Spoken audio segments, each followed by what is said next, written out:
बच्चों नमस्ते। आज हम सभी नैतिक शिक्षा का पाठ 2 पढ़ेंगे, जिसका शीर्षक है ईश्वर।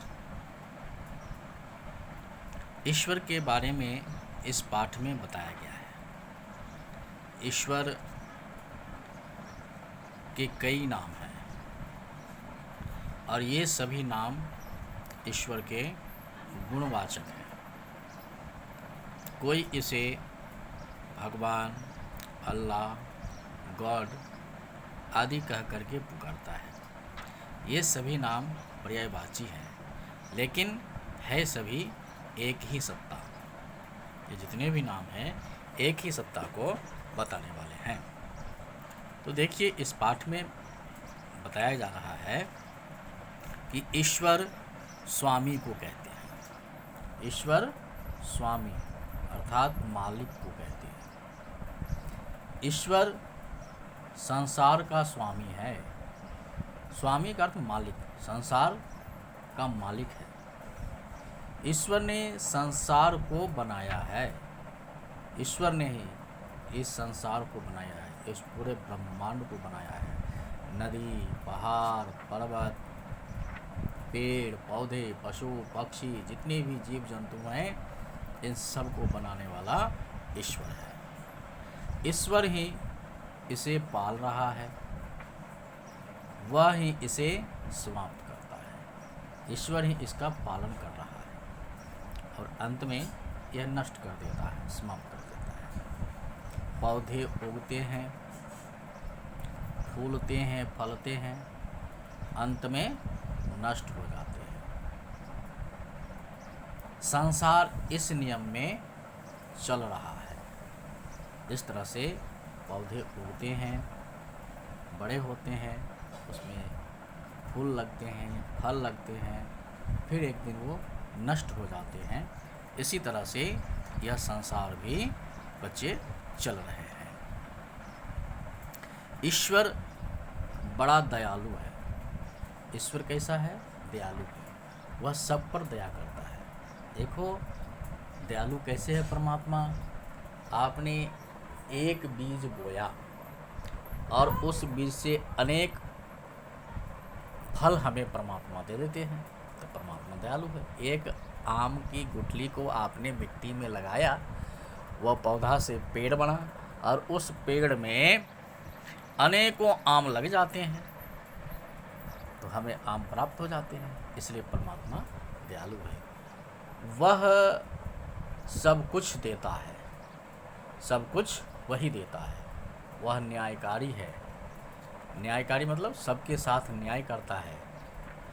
कर्मों का सही फल देता है। जो जैसा कर्म करता है वह उसको वैसा फल देता है। और हम अच्छा बुरा कर्म करते हैं, कभी अच्छा कर्म कर लेते हैं, कभी बुरा कर्म कर लेते हैं। अच्छा कर्म में करते हैं तो उसका फल हमें अच्छा मिल जाता है। कभी जाने अनजाने में यदि गलत काम हो जाता है तो उसका फल हमें गलत मिलता है। उसका अच्छा बुरा फल हम पाते हैं। जैसा काम करते हैं वैसा हम फल पाते हैं। हम कर्म करने में स्वतंत्र हैं। जैसे आप परीक्षा देते हैं तो परीक्षा के समय आप स्वतंत्र हैं, फ्री हैं कि आपको आंसर याद है या नहीं याद है। जो आंसर याद है वो भी लिखते हैं, कुछ नहीं भी याद होता तो अपने से बना के लिख देते हैं। लेकिन उस आंसर को लिखने के बाद आपका आंसर सही है या गलत है, इसका निर्णय तो आप नहीं करते। जो टीचर आपके आंसर शीट को चेक करते हैं वो जानते हैं कि इसका सही आंसर क्या है और आपने दिया है सही उत्तर कि नहीं।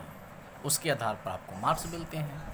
उसी तरह से हम कर्म करने में स्वतंत्र हैं और उसके फल पाने में परतंत्र हैं। ईश्वर सब कुछ जानता है। हम जो भी कुछ करते हैं ना, अच्छा बुरा, वो सब जानता है। उससे हमारा कुछ छिपा नहीं है। वह सदा से है, सदा रहेगा। परमात्मा हमेशा रहा है और हमेशा रहेगा, कभी नष्ट नहीं होता परमात्मा। जीव जंतु प्राणी पेड़ पौधे सब नष्ट होते हैं, जन्म लेते हैं, लेकिन परमात्मा कभी जन्म नहीं लेता। वह सर्वव्यापक है, सभी जगह फैला हुआ है, सब जगह मौजूद है, कण कण में समाया हुआ है।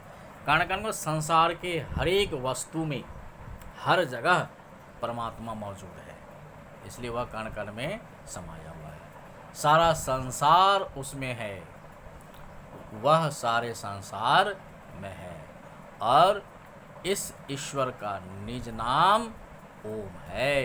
ईश्वर का निज नाम ओम है।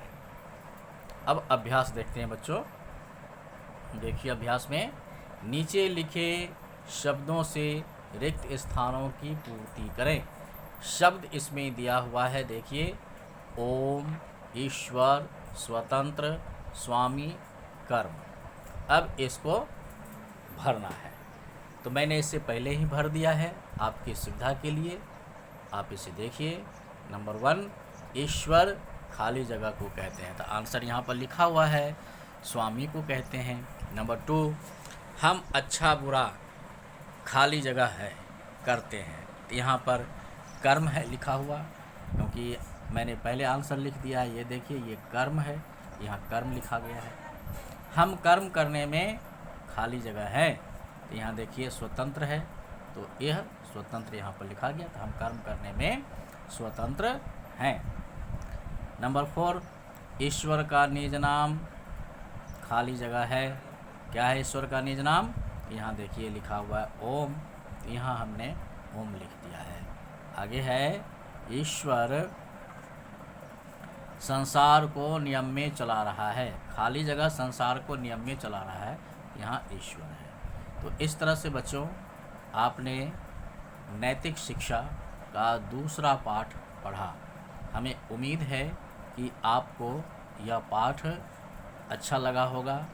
जिस बच्चे को पढ़ने में थोड़ी सी समस्या आती है, आप इस पाठ को देखकर बार बार पढ़ेंगे तो आपको पढ़ने आ जाएगा। धन्यवाद बच्चों।